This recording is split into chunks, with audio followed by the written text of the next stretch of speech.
എൻ്റെ ഓർമ്മയിൽ വല്യമ്മച്ചിയെക്കുറിച്ച് പറയുകയാണെങ്കിൽ വല്യമ്മച്ചിക്ക് വായിൽ 3 പല്ലുണ്ടായിരുന്നു. പിന്നെ വല്യമ്മച്ചിയും ഞാനും കൂടെ രാവിലെ ബെഡിൽ നിന്ന് എണീക്കുമ്പോൾ വല്യമ്മച്ചിക്ക് ഒരു 1/2 ഗ്ലാസ് വെള്ളം കൊണ്ട് കൊടുക്കും. അത് കഴിഞ്ഞ് ഒരു കുടവും പിഞ്ഞാണത്തിൽ കാപ്പി കുടിക്കാൻ കൊടുക്കും. ആ കാപ്പിയും കുടിച്ചും വെച്ച് വല്യമ്മച്ചി ഇറങ്ങും വെളിയിൽ. എന്തെങ്കിലും ബ്രേക്ക്ഫാസ്റ്റ് കഴിച്ച് കാണും, ഞാനത് ഓർക്കുന്നില്ല. വല്യമ്മച്ചിയുടെ കൂടെ ഞാനും ഇറങ്ങും. പല പറമ്പുകളുണ്ട്, ആ പറമ്പിലൊക്കെ വല്യമ്മച്ചി പോയി നോക്കിച്ച് തിരിച്ചു വരുമ്പോഴത്തേക്കൊരു 12 മണിയൊക്കെ ആകും. ആ സമയത്ത് വല്യമ്മച്ചി ആ 3 പല്ല് ഒരു മാവലി എടുത്തിട്ട് വിളക്കും, ക്ലീൻ ചെയ്യും. ആ കൂട്ടത്തിൽ ഞാനും ഒരു മാവലി എടുത്തിട്ട് എൻ്റെ പല്ലെല്ലാം ക്ലീൻ ചെയ്യും. അത് കഴിഞ്ഞ് വല്യമ്മച്ചി ചാവടിയുടെ ഇങ്ങേവസ്ഥ മുറിയിൽ മൂലയിൽ, അത് ലാസ്റ്റ് ടൈം, വല്യമ്മച്ചിയുടെ ലാസ്റ്റ് ടൈം അവിടെയാണ് കിടന്ന് വല്യമ്മച്ചി മരിക്കുന്നത്. വലിയ ഇങ്ങേവസ്ഥ പുത്തമ്പുര പൂട്ടി കിടക്കുകയായിരുന്നല്ലോ. അപ്പോൾ ആ മൂലയിലിരുന്ന് തലയിൽ എന്തെങ്കിലും ഒരു തുണി എടുത്തിട്ട് പ്രാർത്ഥിക്കും. ഉച്ചയ്ക്ക് ഉണ്ണുന്നതിന് മുമ്പ് ഞാനും കൂടി ഇരുന്ന് വല്യമ്മച്ചിയുടെ കൂടെ കൂടിയിരിക്കും. അത് കഴിഞ്ഞിട്ട് ഊണ് കഴിഞ്ഞിട്ട് പിന്നെ എനിക്ക് ഓർമ്മയിൽ വല്യമ്മച്ചി ഇങ്ങനെ ഓലമടയുന്ന ഓർമ്മയുണ്ട്. ആ സമയത്ത് വല്യമ്മച്ചി സേവ്യ സംഘത്തിൻ്റെ കമ്മിറ്റി മെമ്പറായിരുന്നു. അപ്പോൾ പള്ളിയിൽ പോകുമ്പോഴത്തേക്ക് ജോയിച്ചാനും മേശാമയും ബാബുവും സൺഡേ സ്കൂളിൽ പോയില്ലെങ്കിൽ അവർക്ക് ബ്രേക്ക്ഫാസ്റ്റ് കൊടുക്കുകയില്ല. അപ്പോൾ അവർ 3 പേരും സൺഡേ സ്കൂളിൽ പോയിട്ട് ബ്രേക്ക്ഫാസ്റ്റ് കഴിച്ചിട്ട് പിന്നെ പള്ളിയിൽ പോയെന്നിരിക്കും. എന്തുവാ പിന്നീട് എനിക്കറിയാൻ പാടില്ല. എന്നാൽ വല്യമ്മച്ചി നേരത്തെ ഒരുങ്ങിയിട്ട് എന്നെയും ഒരുക്കി പിടിച്ച് വലിച്ചോണ്ടാണ് നടക്കുന്നത്. അങ്ങ് നടക്കുകയല്ലോ, വല്യമ്മച്ചി ഓടുക. പോകുന്ന വഴിയെ ഇങ്ങേവസ്ഥാണ് ഇപ്പോൾ ഉള്ള ജോർജ് കുട്ടിച്ചാൻ്റെ അമ്മയും അപ്പനും ആ ഫാമിലി ഈ ഇപ്പം കൊച്ചുചാൻ താമസിക്കുന്ന ആ വീട്ടിലാണ്, ആ പഴയ വീട്ടിൽ ആണ് താമസിക്കുന്നത്. മറ്റേടത്ത് ആ ചാവടി ഉണ്ട്, എനിക്കറിയാം. അതുവഴി പോകുമ്പോഴത്തേക്ക് ചോദിക്കും, തോശായി നീ പള്ളി വരുന്നില്ലേ? യോനാൻ എന്തിയേ? അവൻ പോയോ പള്ളിയിൽ? അപ്പം അവരെന്തെങ്കിലും വരുന്നെന്നോ പോകുന്നെന്നോ ചിറ്റമ്മ പോ എന്ന് പറയുമോ അല്ല, അങ്ങനെ ചെയ്യും. അത് കഴിഞ്ഞിട്ട് അങ്ങോട്ട് കയറിയിട്ട് കുഞ്ഞമ്മേ, അത് ശമൂല് പാപ്പൻ്റെ ഭാര്യ കുഞ്ഞമ്മ, കൊച്ചുഞ്ചാൻ്റെ അമ്മ, കുഞ്ഞമ്മേ നീ പള്ളിയിൽ പോകുന്നില്ലേ? പിള്ളേരെല്ലാം എന്ത് ചെയ്യും? ശമൂൽ എന്ത് ചെയ്യും? ശമൂല് പാപ്പനെ എനിക്ക് തോന്നുന്നില്ല പള്ളിയിൽ പോകുന്ന കൂട്ടത്തിലാണെന്ന്. അതുവഴി പിന്നെ ഓടും. പോകുന്ന വഴി എല്ലാം ചോദിക്കും, 2-ാം മണി അടിച്ചോ? രണ്ടാം ചേങ്ങല അടിച്ചോ? ചേങ്ങല അടിച്ചോ? 2-ാം ചേങ്ങല അടിക്കുന്നതിന് മുമ്പ് വല്യമ്മച്ചി പള്ളിയിൽ എത്തണം. അതിന് വേണ്ടിയിട്ട് എന്നെയും വലിച്ചുകൊണ്ട് പരക്കം പാച്ചിലാണ്. അപ്പോൾ മുളക്കിലെ അവിടെ ചെല്ലുമ്പം അവറാകോ അവറാച്ചനെ ആ വല്യപ്പച്ചനെ വിളിക്കുക. വല്യമ്മച്ചിയാണല്ലോ നമ്മുടെ കുടുംബത്തിൽ ഏറ്റവും മൂത്തത്. അപ്പോൾ ആ വല്യമ്മച്ചി പറയും, പള്ളിയിൽ പോയിരിക്കുക, നീ വരുന്നില്ലേ? വരുന്നുണ്ട്. അങ്ങനെ വരുന്നോ ഇല്ലയോ എന്നങ്ങനെ പറയും. പിള്ളേരെല്ലാം എന്ത് ചെയ്യും? എല്ലാം അന്വേഷിക്കും. ആ വീട്ടിൽ കൂടെ കയറി മറ്റേ വീട്ടിലോട്ട് കയറും, പാപ്പി വല്യപ്പച്ചൻ്റെ അടുത്ത്. പാപ്പി വല്യപ്പച്ചൻ്റെ ഭാര്യ അന്നേരം ഉണ്ടോയെന്ന് എനിക്കറിയത്തില്ല, ഞാൻ കണ്ടിട്ടില്ല. എന്നാൽ പാപ്പി വല്യപ്പച്ചൻ്റെ ഈ രാജുവിൻ്റെ ഫാദർ മരിക്കുന്നതിൻ്റെ ആ ഫ്യൂണറലാണ് ഞാൻ ആദ്യത്തെ കാണുന്നത്.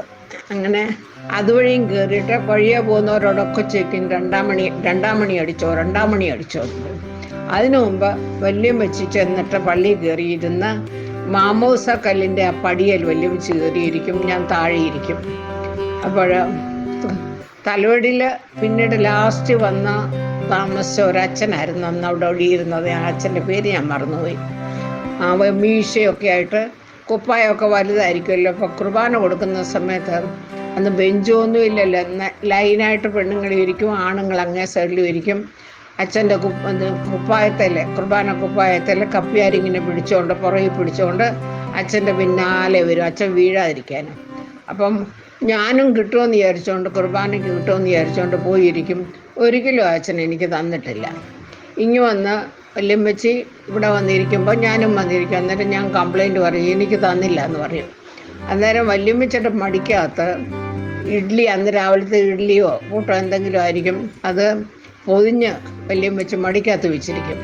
അതെനിക്ക് തരും, അവിടെ വെച്ച് പള്ളിക്കകത്ത് വെച്ച്. അത് ഞാൻ തിന്നും.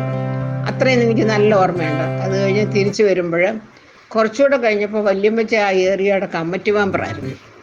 അപ്പം തിരുവല്ലായി സേവിയാ സംഘത്തിൻ്റെ ഓഫീസിൽ നിന്ന് ഈ ഡെപ്പി പിരിവിനുള്ള ഡെപ്പി പിരിവിനുള്ള ഡബ്ബ എല്ലാം കൂടെ അന്ന് നെല്ല് കെട്ടുന്ന ഒരു വട്ടിയുണ്ട്. ആ വട്ടിക്കകത്ത് തിരുവല്ലായി നിന്ന് അവർ വല്യമ്മച്ചി തിരുവല്ലായി ചെന്നില്ലെങ്കിൽ ഓഫീസിൽ നിന്ന് ആരെങ്കിലും തലോടിയിൽ നിന്ന് പോകുന്ന ആരെങ്കിലും കൈ കൊടുത്തു വിടും, ഇത് മുളയ്ക്ക് കൊണ്ട് കൊടുക്കണമെന്ന് പറയും. അപ്പം പിന്നെ അടുത്തത് ഞാനും വല്യമ്മച്ചും കൂടെ ഈ ഡപ്പി എടുത്തും കൊണ്ട് ഓരോ വീട്ടിൽ കൊണ്ട് കൊടുക്കും. അത് കഴിഞ്ഞ് തിരുവല്ലായി നിന്ന് മിഷണറീസ് 2 പെണ്ണുങ്ങൾ, നല്ല നീറ്റായിട്ടുള്ള 2 പെണ്ണുങ്ങൾ ഡ്രസ്സ് ചെയ്തെല്ലാം വന്നിട്ട് വല്യമ്മച്ചയെ മേടിച്ചുകൊണ്ട് പോയിട്ട് ഡപ്പി കളക്ഷൻ ഇറങ്ങും.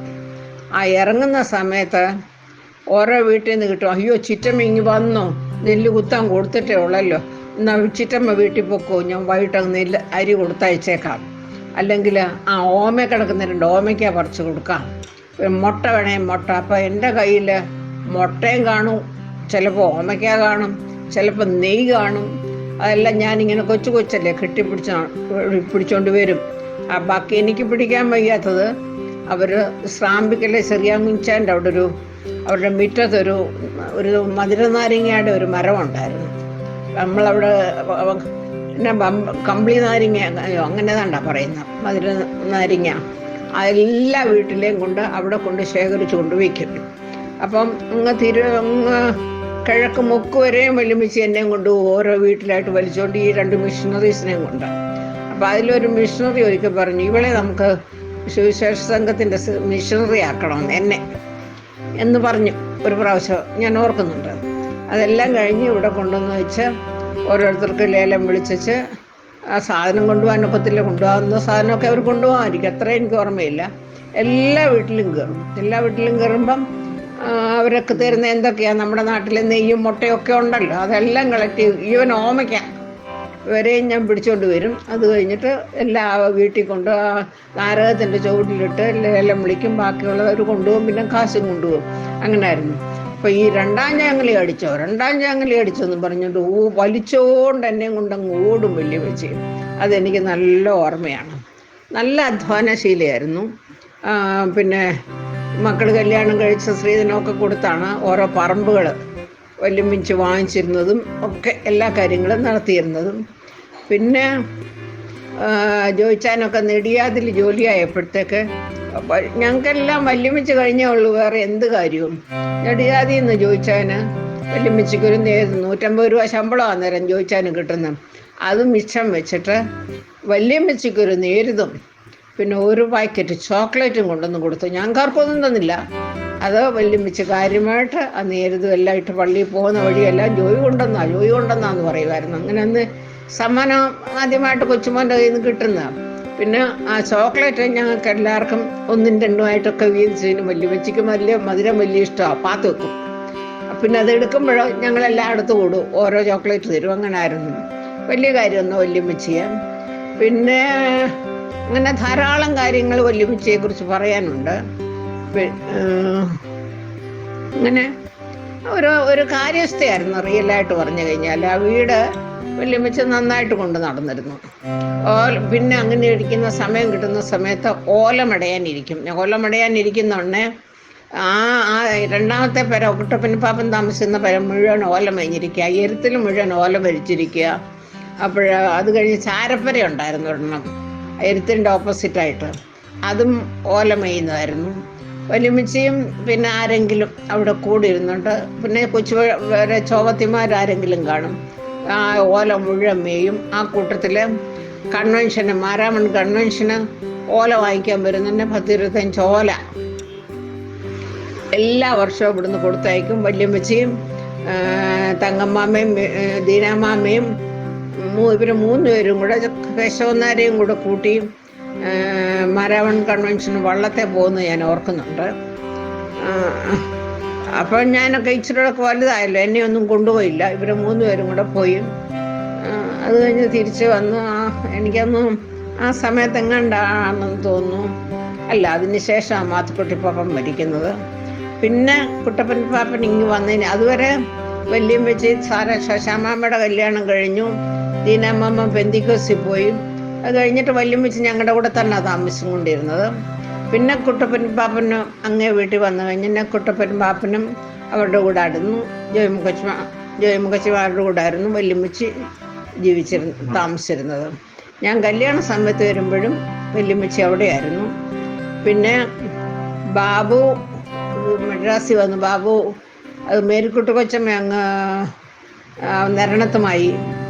അവർക്ക് ഏതാണ്ട് ട്രെയിനിങ് ഏതാണ്ട് ഉണ്ടായിരുന്നു. അപ്പോൾ ആ വീട് പൂട്ടിയപ്പോൾ വല്യമ്മച്ചി ഒറ്റയ്ക്ക് അവിടെ കിടക്കാനൊക്കത്തില്ലല്ലോ. അതുകൊണ്ട് ചാവടിയിൽ അങ്ങേ മുറിയിൽ വല്യമ്മച്ചി കട്ടിൽ അവിടെ കൊണ്ടിട്ടിട്ട് അവിടെ ആയിരുന്നു ഉറങ്ങിയതും. അവിടെ വെച്ചാണ് മരിക്കുന്നതെന്ന് ഞാൻ ഓർക്കുന്നത്. പക്ഷേ വേറൊരു കാര്യത്തെക്കുറിച്ച് പറയുകയാണെങ്കിൽ അന്ന് വോട്ടിന് അവകാശം, അന്ന് ഇത്ര സ്വത്തിന് കൂടുതലുള്ള ഒരാൾക്ക് വോട്ടുള്ളല്ലോ. ആ കൂട്ടത്തിൽ വല്യമ്മച്ചിക്ക് ആ ഏരിയയിൽ വല്യമ്മച്ചിക്കായിരുന്നു വോട്ട് ചെയ്യാനുള്ള അവകാശം ഉണ്ടായിരുന്നത്. കാണാൻ വളരെ സുന്ദരി, വളരെ യോഗ്യത. ആ സൗന്ദര്യം മുഴുവൻ പെമ്മക്കൊക്കെ കിട്ടിയിട്ടുണ്ട്. ആ മക്കൾ മോശമാണെന്നല്ല. ചാക്കോ പാപ്പനും ഞങ്ങൾക്ക് പറഞ്ഞു കേട്ടിട്ടുണ്ട് ജോളിച്ചാൻ്റെ അപ്പൻ മഹാസുന്ദരനായിരുന്നു എന്ന് ഞാൻ പറഞ്ഞു കേട്ടിട്ടുണ്ട്. പിന്നെ ആണുങ്ങൾക്കാർക്കും ഒരു അറ്റകുറ്റവും ഇല്ലാതെ എപ്പോഴും പറയുമായിരുന്നു, ഞാൻ 12 പ്രസവിച്ചിട്ടുണ്ട്, അറ്റകുറ്റം ഒന്നുമില്ലാത്ത കുഞ്ഞുങ്ങൾ 12 പേര്, 2 പേരെ അബോർഷനായി പോയിട്ടുണ്ട് എന്ന് പലപ്പോഴും പറയുന്നത് കേട്ടിട്ടുണ്ട്. പക്ഷെ ഭക്ഷണപ്രിയ എന്ന് പറഞ്ഞു കഴിഞ്ഞാൽ മധുരം കഴിക്കാനും ഫ്രൂട്ട്സ് തിന്നാനും പഴവും മാങ്ങയും തിന്നാൻ വലിയ ഇഷ്ടമാണ്. അതായിരുന്നു, അതിനൊക്കെ വളരെ ഇഷ്ടമായിരുന്നു, താല്പര്യമായിരുന്നു. അന്ന് ദേശത്ത് ഞങ്ങളുടെ സമയത്ത് വല്യമ്മച്ചിക്ക് വലിയൊരു സാക്ഷ്യം ഉണ്ടായിരുന്നു. ഞങ്ങളുടെ സമയത്ത് പിന്നീടത്തെ ഞാൻ കല്യാണം കഴിഞ്ഞ് പോകുന്നതിന് ശേഷം അറിയാൻ പാടില്ല. പിന്നെ എന്നെ കല്യാണം കഴിഞ്ഞിട്ട് എന്നെ ചന്തികാരി കൊണ്ടുപോയപ്പോഴായിരുന്നു ആദ്യത്തെ പാകിസ്ഥാനക്കാരുമായിട്ടുള്ള യുദ്ധം. ആ സമയത്ത് അതൊക്കെ കേട്ടിട്ട് പറഞ്ഞു, എൻ്റെ ഒരു മോളെ സിംഗപ്പൂരിൽ കെട്ടിച്ചു, അവൾ മരിച്ചു ഈ യുദ്ധസമയത്ത് എന്ന് ഞാൻ മനസ്സിലാക്കി. അങ്ങനെ വിചാരിച്ചിരുന്നത്. പക്ഷെ അവൾ മരിച്ചു, അവൾ രക്ഷപ്പെട്ടു. എൻ്റെ മോൻ മരിച്ചു പോയി അവിടെ വെച്ച്. അത് ജോളിച്ചാൻ്റെ ഫാദർ അവിടെ വെച്ചാണ് മരിക്കുന്നത്, ഡിസെൻട്രി വന്നിട്ട്. അങ്ങനൊരു സംഭവം ഉണ്ടായി. അതിനകത്ത് വല്യമ്മച്ചിക്ക് ആ സമയത്ത് വലിയ പ്രയാസമായിരുന്നു. അത് കഴിഞ്ഞിട്ട് പിന്നെ മാത്തുക്കുട്ടിപ്പാപ്പൻ മരിച്ചപ്പോൾ വളരെ വേദന അനുഭവിച്ചു. അതും കഴിഞ്ഞ് പിന്നെ ജെയിംസിൻ്റെ ഫാദർ ചാക്കോപ്പാപ്പനും മരിച്ചു. ഇങ്ങനെ പല മരണങ്ങൾ വല്യമ്മച്ചയെ വേദനിപ്പിച്ചിട്ടുണ്ട്. ഞങ്ങൾ ഒന്നിച്ച് താമസിക്കുമ്പോൾ, ഞങ്ങളുടെ കൂടെ വല്യമ്മച്ച് താമസിക്കുമ്പോൾ ആ സമയത്തൊക്കെ എൻജോയ് ചെയ്തിട്ടുണ്ട് ലൈഫ് നന്നായിട്ട് വല്യമ്മച്ച്. പിന്നെ പല കാര്യങ്ങൾ പറയാനുണ്ട്. ഇത്രയും കൊണ്ടൊക്കെ നിങ്ങൾക്ക് മനസ്സിലായി. പ്രാർത്ഥിക്കുമായിരുന്നു രാവിലെയും വൈകിട്ടേക്കും, 12 മണിക്ക് ഉച്ചയ്ക്ക് ഊണിന് മുമ്പും എവിടെയാണെങ്കിലും തലേതുണിയിട്ട് പ്രാർത്ഥിക്കും, വൈകിട്ടും പ്രാർത്ഥിക്കുമായിരുന്നു. ഇതുകൊണ്ട് കുറച്ചൊക്കെ മനസ്സിലായി കാണുമെന്ന് വിചാരിക്കുന്നു.